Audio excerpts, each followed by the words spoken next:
De novembro acontece em diversos países a campanha Novembro Azul, não é diferente aqui no Brasil. Essa campanha visa justamente alertar os homens sobre as doenças masculinas e, em especial, o câncer de próstata. E nessa época da campanha, é importante não só buscar a conscientização das medidas de prevenção, mas também os direitos que o portador de câncer de próstata possui. E é justamente por isso que esse tema vai ser tratado hoje no nosso quadro Falando de Direito. Com você, Falando de Direito. Nosso papo hoje é via chamada de vídeo com Lucas Rolim. Oi, Lucas, boa tarde, seja bem-vindo ao Com Você. Olá, Fernandinha, boa tarde. Prazer estar participando do teu programa e trazendo aí algumas situações em relação ao câncer para que as pessoas estejam totalmente a par. É a alegria nossa, Lucas. Vamos começar falando quais são os direitos que o assegurado tem ao receber o diagnóstico, com câncer de próstata.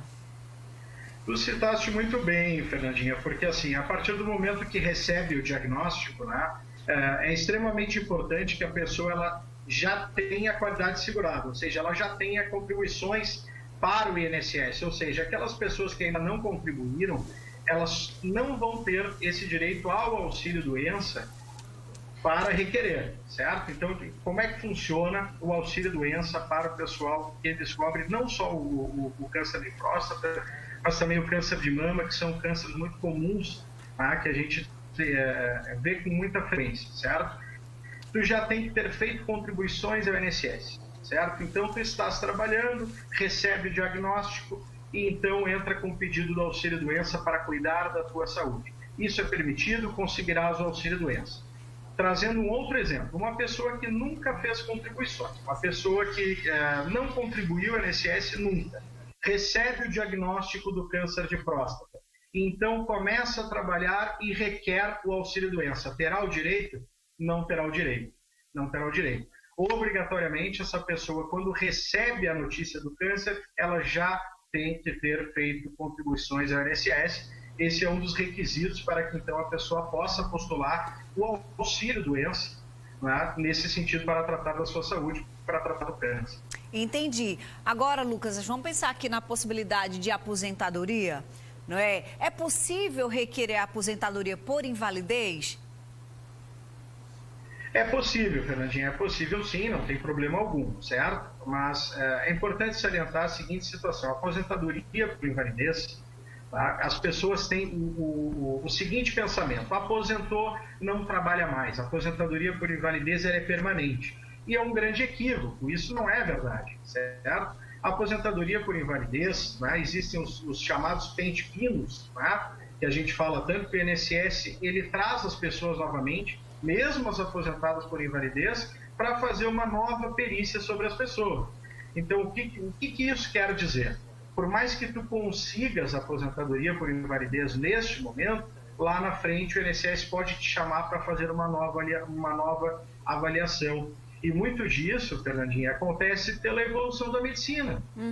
Se nós levarmos em consideração o HIV, por exemplo, lá em 1980, o HIV era um tipo de doença, certo? Verdade. Quem contraía o HIV lá na época entrava com o pedido da aposentadoria por invalidez e assim conseguia, certo? Porque era muito difícil a recuperação.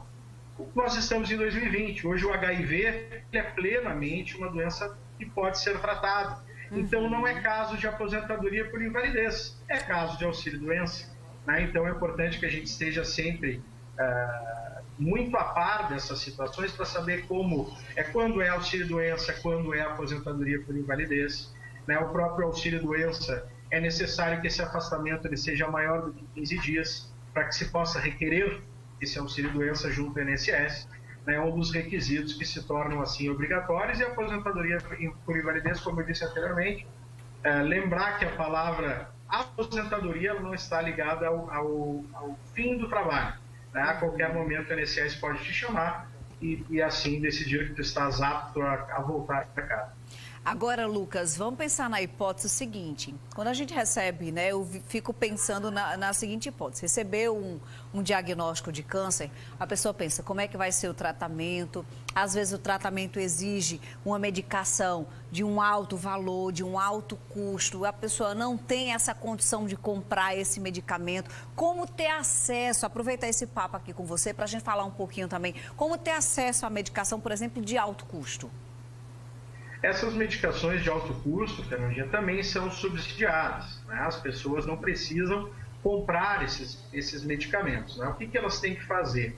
A partir do momento que elas recebem o diagnóstico, elas têm o laudo detalhado do oncologista, no caso, que vai trazer todas as informações as quais ela de fato precisa, certo? Então, o que ela vai fazer com este laudo? Ela pega este laudo, vai até o posto de saúde, munida de carteira de identidade, comprovante de residência, e solicitar esses medicamentos ao posto de saúde. É importante que nesse laudo que a pessoa tenha as dosagens e o tempo a qual ela vai precisar deste medicamento, né? Então, isso é um requisito obrigatório, né? Precisa, além da nomenclatura dos medicamentos, por quanto tempo será utilizado e a dosagem que vai ser utilizada, até para que não haja desperdício, né, Fernandinha? Afinal, como tu mesmo citaste, são medicamentos de alto valor, são medicamentos que são subsidiados pelo governo, então é importante que as pessoas tomem exatamente, estritamente aquilo que os profissionais pedem, e assim vai facilitar bastante, tanto para quem precisa, tanto para quem fornece o medicamento. Mas importante também, Fernandinha, quem recebe o diagnóstico de câncer tem acesso ao seu fundo de garantia, tem acesso ao saldo do seu fundo de garantia, ao seu PIS. Também, juntando, também munido deste laudo, vai até o INSS fazer então esse requerimento para que tenha acesso ao fundo e possa sacar e tratar dessa doença que assola a humanidade. Tá? Verdade. Os médicos ortomoleculares, né, tenho relação com alguns, converso bastante, eles dizem que hoje em dia no planeta Terra tem mais pessoas com câncer do que pessoas gripadas, tá? O que é um dado bem assustador trazendo para a nossa realidade, né? Ainda mais no momento em que vivemos. Agora, Lucas, você falou aí do acesso à medicação, a gente escuta muito aqui no Brasil, teve que entrar na justiça para poder conseguir a medicação, porque às vezes é demorado o processo. Quem recebe um diagnóstico desse quer o acesso ao tratamento rápido, quer acesso ao medicamento rápido. Então, em algumas vezes é necessário essa judicialização desse processo aí, né? Exatamente, Fernandinha. Não só em relação ao medicamento se faz necessário judicializar esses pedidos, né?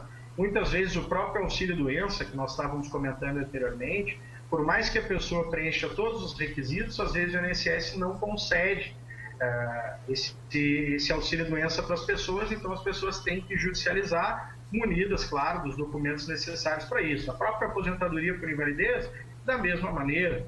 Muitas vezes o INSS não entende, o perito do INSS não entende que é algo para aposentadoria por invalidez, mas o médico da pessoa entende e presta um laudo específico, né, mostrando por A mais B por que a pessoa necessita da aposentadoria por invalidez. Os medicamentos, a mesma coisa, né, principalmente quando a pessoa tem certo imediatismo, né, como para acabar. Né, a vida ela está em primeiro lugar para todos nós. Né? A gente não sabe quando está portando uma doença, quanto tempo vai durar, se vai durar, como as coisas vão acontecer. Então a gente precisa muitas vezes do remédio para daqui 10 dias, para daqui 7 dias, e aí judicializar é a única maneira de conseguir essa instantaneidade para que se esteja de porte do medicamento e possa fazer o devido uso. É aquela expressão, é triste, mas é verdade. É o que acontece e a gente tem que falar. Lucas, muito obrigada pelas contribuições aqui. Leva um abraço para o Isaac Bertolini, que é o nosso colunista, para o Rafael Bernardes. E agradeça por ceder aí os seus conhecimentos hoje ao nosso quadro Falando de Direito, viu? Com certeza, Fernandinho. Eu que agradeço a oportunidade. Levarei um abraço para os meninos. Acompanho vocês sempre que posso, sempre olhando o Isaac, o Rafael, assistindo o programa. E é um espaço muito, muito interessante que vocês abrem para que as pessoas tenham acesso a informações que são tão difíceis, né? É verdade. Então, parabéns pelo programa. Obrigada, querido. Um abraço para todo mundo aí. Bacana, né, gente? Vocês seguem Isaac, vocês seguem Rafael pelo Instagram. Você vai lá no Falando de Direito BR, você vai ter, não é, todas as postagens. Você segue aí, ó, Falando de Direito BR é o Instagram do quadro, @Isaac Bertolini Auler é o Instagram do advogado Isaac e @adv.rafaelbernardes, Rafael com PH, é o do advogado Rafael, que também eles se revezam aqui nas informações. Hoje trazendo um convidado, né, o Lucas Rolim, muito bom de verdade. Vamos passar no nosso